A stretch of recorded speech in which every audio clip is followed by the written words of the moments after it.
heard you.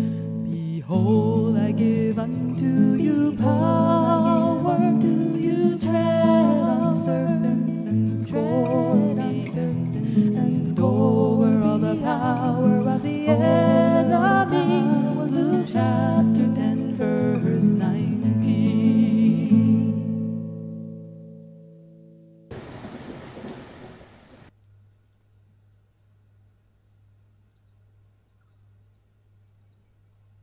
Auditeurs, auditrices, voici venue votre dévotion quotidienne.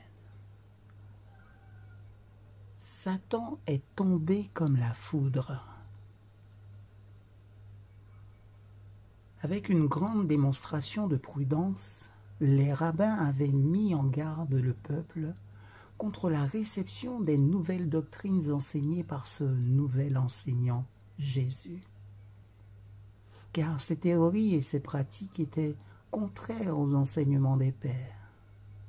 Le peuple a accordé foi à ce que les prêtres et les pharisiens enseignaient, au lieu de chercher à comprendre la parole de Dieu pour eux-mêmes. Ils ont honoré les prêtres et les dirigeants au lieu d'honorer Dieu lui-même, et ont rejeté la vérité selon laquelle ils pourraient garder leur propre tradition. Beaucoup avaient été impressionnés et presque persuadés, mais ils n'ont pas agi selon leurs convictions et n'ont pas été comptés du côté de Christ. Satan a présenté ses tentations jusqu'à ce que la lumière apparaisse sous forme de ténèbres. Ainsi, beaucoup ont rejeté la vérité qui aurait prouvé le salut de l'âme. Le véritable témoin dit: « Voici, je me tiens à la porte et je frappe. » Apocalypse chapitre 3, verset 20. Chaque avertissement, réprimande et supplication dans la parole de Dieu ou par l'intermédiaire de ses messagers frappe à la porte du cœur. C'est la voix de Jésus demandant l'entrée. À chaque coup non entendu, la disposition à ouvrir devient plus faible. Les impressions du Saint-Esprit, si elles sont ignorées aujourd'hui, ne seront pas aussi fortes demain.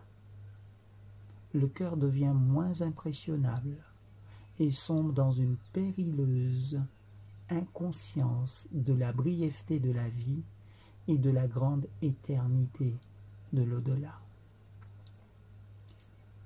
Notre condamnation dans le jugement ne résultera pas du fait que nous avons été dans l'erreur, mais du fait que nous avons négligé les occasions célestes d'apprendre ce qu'est la vérité.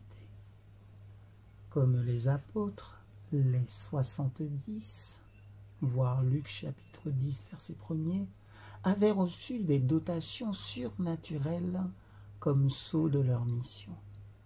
Quand leur travail fut terminé, ils revinrent avec joie en disant: « Seigneur, même les démons nous sont soumis par ton nom. » Jésus répondit: « J'ai vu Satan tomber du ciel comme un éclair. » Les scènes du passé et du futur ont été présentées à l'esprit de Jésus.